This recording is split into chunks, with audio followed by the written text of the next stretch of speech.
time for Expert Alert, your chance to ask questions and get answers from experts. Hey, very good morning and welcome to this morning's Expert Alert here on all of our WLOX streaming services. We talk to the experts about things that will be impacting you and your life. And today, just by the way, before we get started, if you're following us on Facebook and you want to ask a question of our expert in real time, put your comments down here in the bottom. I will see the question and then we can ask the expert in real time. That way you get the answers to your questions. Our expert today, Tillman, good to see you today. How you doing, Chet? I'm well. So we're talking about HVAC, plumbing, electrical. We're going to touch on a little bit of these things, but let's talk about. So every time we're here, we're usually like it's frigid outside. Right. Not the case today. No. Weather's changing a little bit now. I know before Easter we'll probably have another crazy freeze, and we'll have to deal with that. But it's getting to that point now. We're starting to get late into February, so I feel like the coldest part of the season, minus crazy cold fronts, is kind of behind us. Right. So it's the gorgeous weather that we were talking about before we came on camera, that's about to start. So what does that mean in the HVAC world? So we are about 10 degrees above average, right? So you're switching right now from running that heat all the time, trying to keep that house warm, switching over reversing valves, going away from the gas, back to the electric. So there'll be a lot of mechanical changes inside that system. Right now is kind of time just to jump on it, make sure everything's ready for that. You don't want to put a big strain on a system. Huge swings like this in temperature, you know that system's got to catch up one way or the other. So normally it takes our bodies faster to acclimate to these big changes than it does these ACs. So we're just making sure they're there for you when you're ready for them. I did turn my air conditioning on last night. It's the first too. time that I've had it on. And I looked at my thermostat when I walked in the hallway. I have a Nest, so when I walk by, it lights up. So it reminds me that it's there.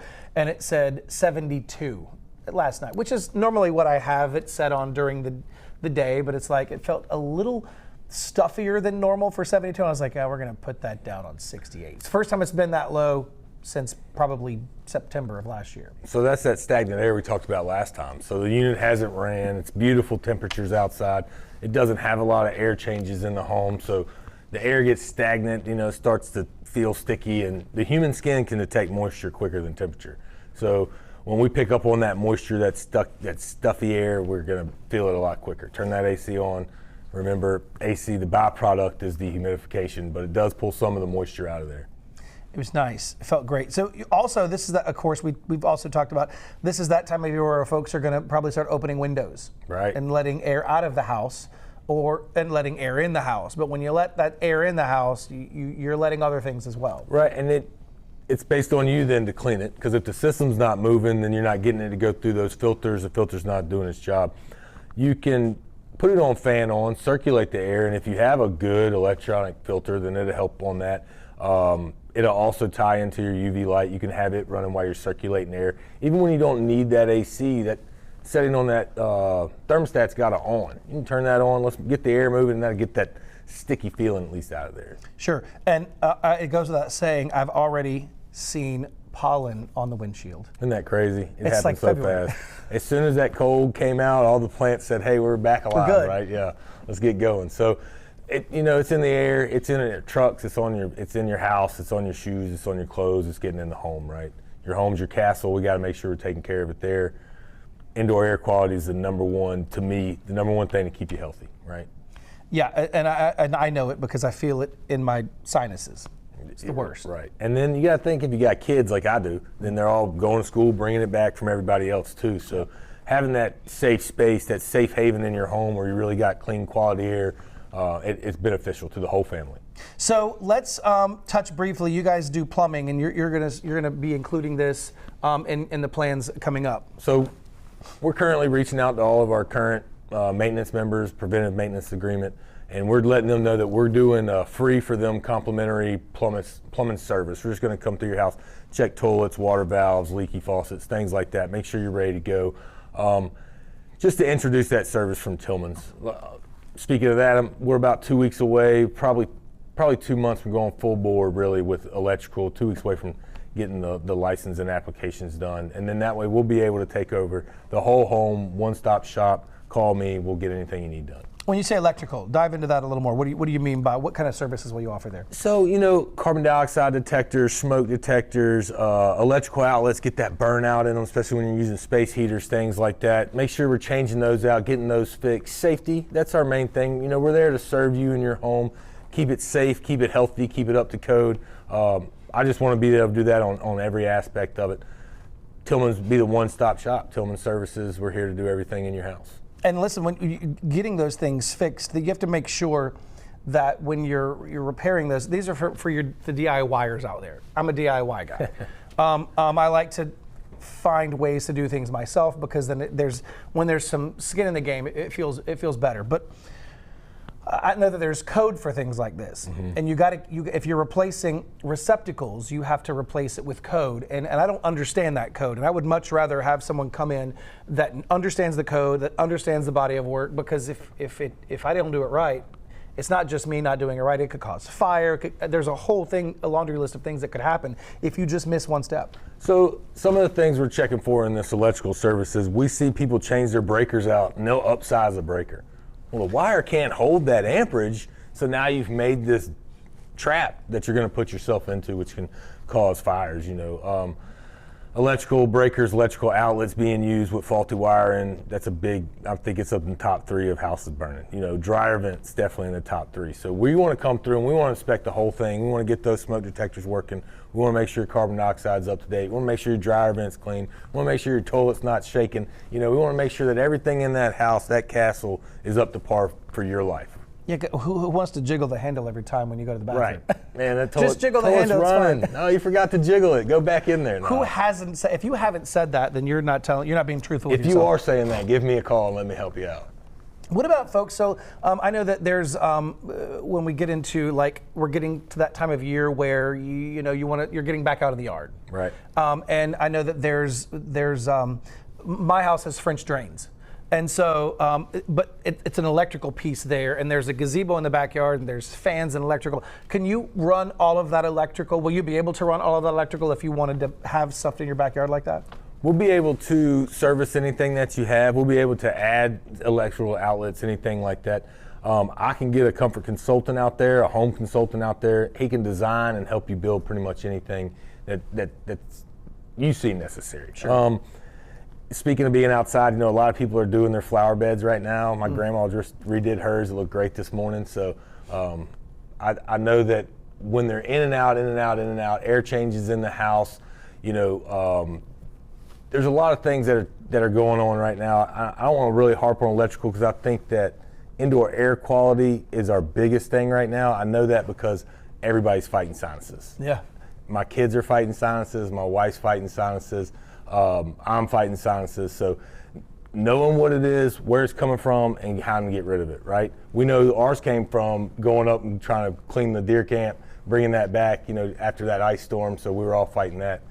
Down trees, dead things in the air. So knowing what you're battling is half the battle. So you mentioned a moment ago the electrical filters. Let's go back. Electrostatic filters. Yes, you mentioned if you have a good electric filter. Let's talk about that because that's a different kind of concept. That's not just going and picking up a filter from the store. Correct. So we talked about that last time. Is how often should you change that store-bought filter? I say once a month with the power bill, right? You get it, it goes away. That's as good as it's reminding you of how high that bill is. Right? Maybe I need to look at that filter. Every time you see it, right? Oh my goodness, get rid of it. The filter that we offer is dynamic air. And what it does is it has electrocurrents that run through it, just like your TV, your phone, everything else you notice collects dust faster. It migrates to it. We electrically charge with static, so it's not like a 110 or anything that. It's a static just like your TV. And what it does is when it lets this electron out, that electron absorbs to all dirt molecules, any type of pet dander, any type of outdoor dirts, things like that. Allergens. And it makes it trappable, right? So what I mean by make it trappable is when you're attaching these molecules together, we're making it bigger. So it's trappable in there. Like Static gets in your hair goes out, your hair's bigger, it's easier to get, right? I think you missed the memo. But I can feel it like popping all like when you're walking in the house. Like my daughter she's 3, and she loves that. Like that's a thing that it freaks her out because she drags her socks on the carpet, and she knows how to do it now, and she'll just like run up and touch, and it's like. But I can see her hair is like way out here. And she's zapping you. Absolutely. Right. She thinks it's funny. Yeah, it's hilarious. It's hilarious. But the same thing that her hair. It's not the zap that you're getting. It's more like what's happening with her hair. Sure. We're just attracting those molecules. Yeah. It's really, we get 3 to 4 months out of these filters compared to 1 month out of the others. When you stack that with something like a oxidizer or a UV bulb, it just extends the life even more. Right. That's great. When we were talking earlier, we mentioned first responders. Let's touch on that again. So anybody that has a badge, whether you're active or you're retired, you have a badge, we'll service one system in your home. If you have multiple homes, there's a discount on the rest, but one system per badge for life. And what that is I'll do your 2 visits for your heating and air, one for the heating, one for the air. I'll do a plumbing inspection on the home, and that's all in one package. We call it our first responder package. It's for my grandpa, who's Major Kermit Patton with Gulfport Police for 40 years, and we just want to serve them like they serve us. What if you're a retired police officer that now works reserve for the Highway Patrol and you got 2 badges? Does that mean you get 2 systems? No, that means you're an awesome person, though. I had to find the loophole. It means that you're going above and beyond. You are above and beyond. And we'll get you a high five. That's right. And we'll still discount you on the rest. That's right. I'll bring you coffee when we come out there and service it. There we go. So I know we also touched on this before, but for those folks that are watching that may not have seen the previous shows, what if you have a system that wasn't installed by your team? And it's getting to that point, maybe it's 5 or 6 years old and you've never had any maintenance on it. You guys will come out and service it if necessary, but can you then put somebody on preventative maintenance on a system you didn't install? The 5 to 10 is when you're gonna have your most breakdowns, that age range. So if you put something in 5 years ago, it's worth your while to go ahead and have that preventive maintenance, because now capacitors, fans, housings, wheels, everything's starting to get that age on it, starting to get imbalanced. Let's start checking it and get it right. Most companies, most manufacturers have a 10-year part warranty. We help our customers register those units, make sure they get it. There are some people who bought units 5 years ago who no longer have that 10-year parts because it didn't get registered, right? So we'll also be able to research your unit, figure out how much warranty you have on it, how much life's left on it, and give you the best course of action from there. Is there anything that we need to do with regard to like duct work as we're getting ready for this change in the weather? So ductwork to EPA should be cleaned every 7 years. You know, if you're starting to see streaks out of your grills, you have some buildup, it's time to get that cleaned out. That's not something that's gonna go through a filter or a UV light or something like that. It's already stuck, it's already in there. We have to go in and remove it. So EPA says 7 years. If you see it, it's visible, it's time to get it out of there. What are some of the things as we're getting into that time of year where it just starts to get oppressively hot? What are the things that we can do now to prepare ourselves to better care for our units? I'm dealing with an AC unit in my car and it's frustrating. What can we do now to make sure that we're setting up the system for aside from having somebody preventative maintenance, are there things that we can do ourselves to make it easier on the system as we get into those hot months? So the outdoor unit's gonna have a lot of buildup on it from just leaves, from pollen, from dirt through the year, through working. You gotta remember that outdoor unit is constantly pulling air in also. That indoor unit pulls in air, but it goes through a filter before it goes through the system.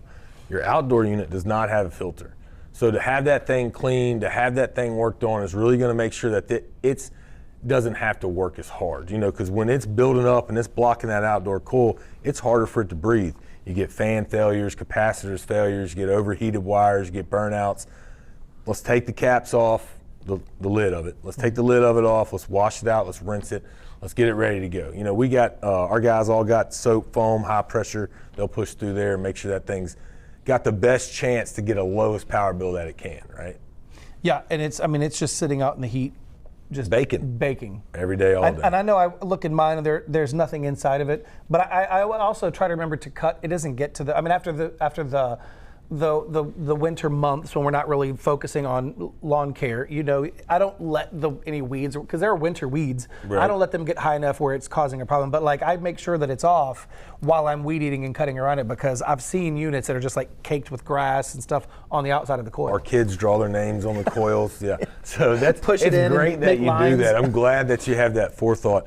And bringing that up, I've seen customers, and I'm not calling customers out, but they also want to be preventive, so they'll take like a window screen off their house, put it over top of the AC, and then put something on it to hold it down so leaves don't get. Well, now that unit can't breathe at all, Sure. and your power bill just went through the roof. So some DIY that you see on YouTube is not the best solution. Right. Make sure you're calling a professional. We'll tell you how and when to get that thing clean. If the leaves fall in it, that's fine. Let's just clean them after fall, right? Like when they stay there for months and months on end, they decompose, it starts to eat the metal, it's really wearing and tearing on that. When they stay there for a week or two and then we clean them out and we're being proactive instead of reactive, let's let that unit breathe the best it can. It's good, right? You don't want to do too much, right? By leaving it there, you don't want to cover it and then you're stopping it from breathing. Right. If you go too far, you might be causing additional work. Right. When the solution's worse than the problem. That part. Like it's got to be able to breathe. I say this a lot is, you're asking that unit now to run a marathon because it runs all day, every day, but you're trying to do it breathing through a coffee stirrer. I want to breathe through a Smoothie King straw, right? If I got to breathe or through just something. not a straw at all. Right, just be wide open. Just open my mouth and breathe. Exactly. So the more we restrict that, the harder it is for that unit to be efficient at its job. And that's how we save people money on their power bill. It's the small things that people overlook or do incorrectly. Another thing is, we'll put tablets in the drain lines. That's a big deal. You don't want your house flooding, the ceiling falling down, your floors warping. So with our preventive maintenance, we come out, we make sure we clean those drains, we put tablets that prevent that buildup so it doesn't happen in your home, right? Sure. These are big things.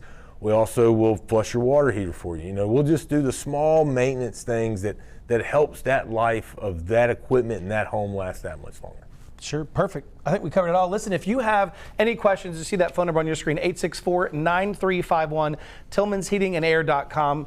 Give Chance and his team a call. They'll be able to answer your questions. They can get out, take a look at your unit, and get you on that preventative maintenance plan. That way your unit is working exactly when you need it to start working. Thanks for being here with us this morning. Appreciate you, buddy. We will see you right back here next week for Expert Alert. Thank you for joining us for Expert Alert.